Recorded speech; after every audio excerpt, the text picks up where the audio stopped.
One of the most common underused spaces on a plate carrier is the back plate, and for good reason. Most people don't actually know what to put on there, or if they're actually going to need what they put on there and when they need it, if they're actually going to get to it in time. Today we're going to talk about what back panel is actually the right choice for you, and not just the one you saw on Instagram. And that comes from me, who runs a Ferro Concepts Back Panel, which is kind of like the most forward observations group fanboy-ass back panel there is. One rule we need to quickly establish before getting into this, and this applies to almost everything. Purpose leads to purchasing decision, not purchasing decision leads to purpose. Don't build your kit or strategy around a piece of kit. Build your kit around your strategy. Everybody asks what back panel is the best, and that's the wrong question. The real question is, what do I need to carry? And then from there, that question answers itself. Now, because my experience is very limited to, well, my experience, I asked my Discord members what they run in their back panels. And most of the answers were pretty standard, and I could definitely see a pattern there. Number one is water. Most people run hydration somewhere in the kit. On casual game days, you can probably drink between the different games. However, if you do want hydration on the go, or you're on a longer mission where you can't just run back to spawn and drink something, I would definitely recommend having hydration on your plate carrier. Now, my solution personally would probably be a water bottle on my cover band, but one of the best solutions is just a water bladder in your back panel. Remember, kids, hydrate with I. Next up were grenades, and for good reason. Grenades can genuinely change the way a game is going. I remember last game day, me and my teammate were bogged down behind a piece of cover, and the enemy just fragged us out with grenades. Grenades are genuinely overpowered if you know how to use them and actually do use them. And this is kind of foreshadowing, but having the right back panel can actually make you use them more or make you not use them at all. But we'll get to that in a second. Everything else named by my Discord members can be just summed up as extra storage or materials. From extra ammunition like BBs or gas or batteries, all the way to power banks, snacks, water, whatever. You can pretty much put anything in there. And the one thing that I like the most to put in my, storage department of the back panel is a rain layer. Especially on longer games or milsim events, when it starts gushing down rain, you can really quickly take off your plate carrier, which you would have done anyways to, put on the jacket, pull out the rain layer, throw it on, and you don't have like an empty pouch somewhere in your cummerbund or belt, which is now just taking up that space. But in my opinion, also using a power bank in the back panel to charge, for example, your phone on your chest can be quite useful on longer games. Now the actual pick. It comes down to this question. Do you need your back panel to do one very specific thing very good, or multiple different things in a versatile manner, depending on what you need that day? That pretty much decides your fate, I guess. If you need to carry water and also fast access to grenades, I would definitely recommend going with the Ferro style back panels.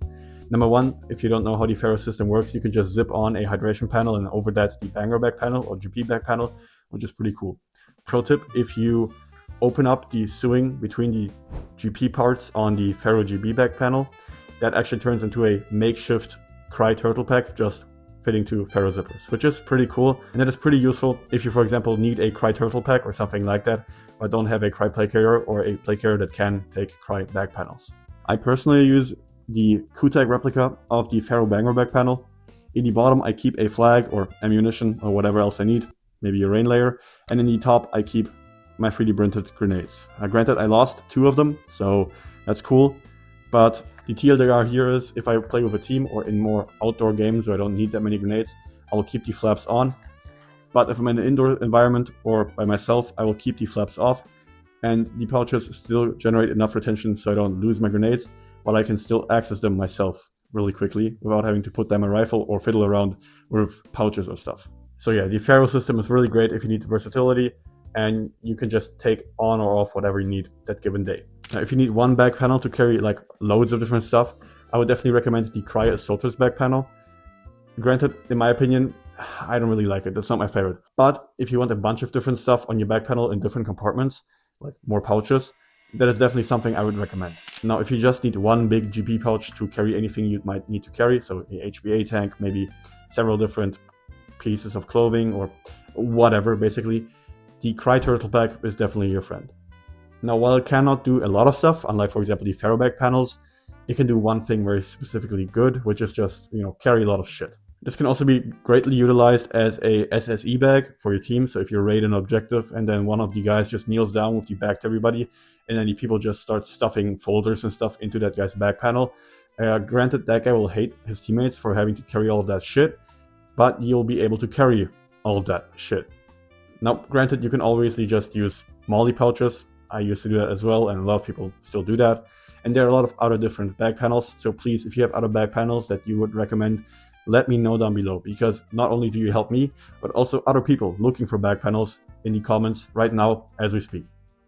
Literally, I guess half of you right now are scrolling the comments. I can feel it in my balls.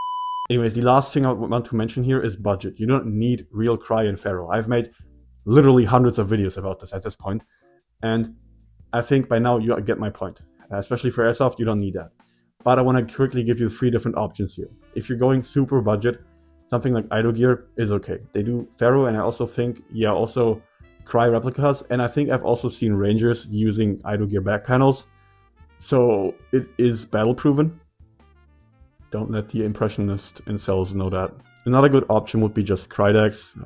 I'm just, explaining water to a fish here because you probably already know these brands. If you really care about stitching quality and just having stuff that looks and feels really good, almost like the original, whilst not paying the original price, Shekkin gear is where it's at. And also PureTech, I don't know if they do that many back panels. Now again, this is just the experience of me and a couple dudes of my Discord server. If you have any other experiences or opinions about this topic, please let me know down below. That is how we gather more information about this topic. So in closing, the back panel isn't really what matters, but more like what you carry. The back panel is just the thing facilitating that. Anyways, that's all for today. See you on Friday, and LARP.